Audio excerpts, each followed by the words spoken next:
She's laughing. Midnight, September 30th, 1888.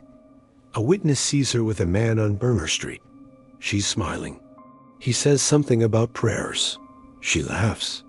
1 hour later, Elizabeth Stride is dead. Throat cut, blood still warm. The killer ran. Seconds before they found her. We don't know who murdered her, but we know she almost escaped. Here's what the police found. Elizabeth Stride, 44 years old, lying on her right side. Black dress, checkered silk scarf, flowers pinned to her coat. Left hand clutching a bag of candy. One wound, just the throat. Nothing else. That's wrong. Jack the Ripper doesn't leave bodies like this. He mutilates. He takes his time. He removes organs. So what happened? Either this wasn't Jack, or something went terribly wrong for him that night. Elizabeth wasn't supposed to be there. She had a bed at a shelter. She was safe. But she walked out that evening. She needed money. She sold flowers during the day. At night, she did what thousands of poor women in Whitechapel did. She survived however she could.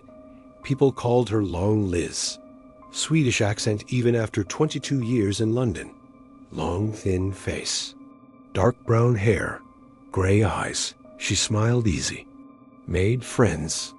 Fast, but her life was hard. She came to England in 1866 as a maid. Met a man named John Stride. Married him. They opened a coffee shop. It failed. John drank. Elizabeth drank. Neighbors heard them fighting. Saw her with bruises. In 1884, John died. Elizabeth was alone. She made up a story to get charity money. Claimed her husband and 2 children drowned in a shipwreck that killed 640 people. Complete lie. But it worked until they caught her. After that, the streets, the shelters, the flower, selling. The dangerous nights. She had a boyfriend, Michael Kidney, dock worker, violent relationship. She'd leave him, come back, leave again. On September 29th, they fought. She left, went to a shelter, paid for a bed with her last coins. She should have stayed there, but September 30th, she went out. Multiple witnesses saw her that night, at a pub, on street corners, with different men, or maybe the same man. Nobody's sure. 11:45 p.m. She's at Bricklayers Arms pub, alone, sober. Midnight. She's with a short, stout man in a black coat, about 28, brown mustache. The witness hears him say something about prayers. She laughs. 12:45 a.m. Different witness sees her pushed to the ground by a man. She falls. The man yells Lipsky, an anti-Semitic slur. There's another man watching, with a pipe. The witness runs away scared. 1 a.m. Louis Diemschutz drives his cart into the yard at 40 Burner Street. His horse stops, won't move. He looks down. He sees Elizabeth. The blood isn't clotting yet. Her body is still warm. Louis Diemschutz just interrupted Jack the Ripper. The killer was there seconds ago. He heard the cart. He ran. Elizabeth almost made it. Here's the thing about Jack. He needs time. He's not just a killer. He's a mutilator. He takes organs. He leaves messages with the bodies. Elizabeth only has 1 cut. That means he started. Then something scared him off. The cart. The horse. The noise. He's frustrated now. Angry. Incomplete. 45. Minutes later, Catherine Eddowes is murdered in Mitre Square. 15-minute walk from Burner Street. This time, nobody interrupts. Catherine's face is slashed. Abdomen opened.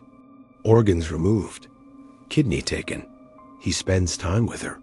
He finishes what he couldn't finish with Elizabeth. 2 women. One night. September 30th, 1888.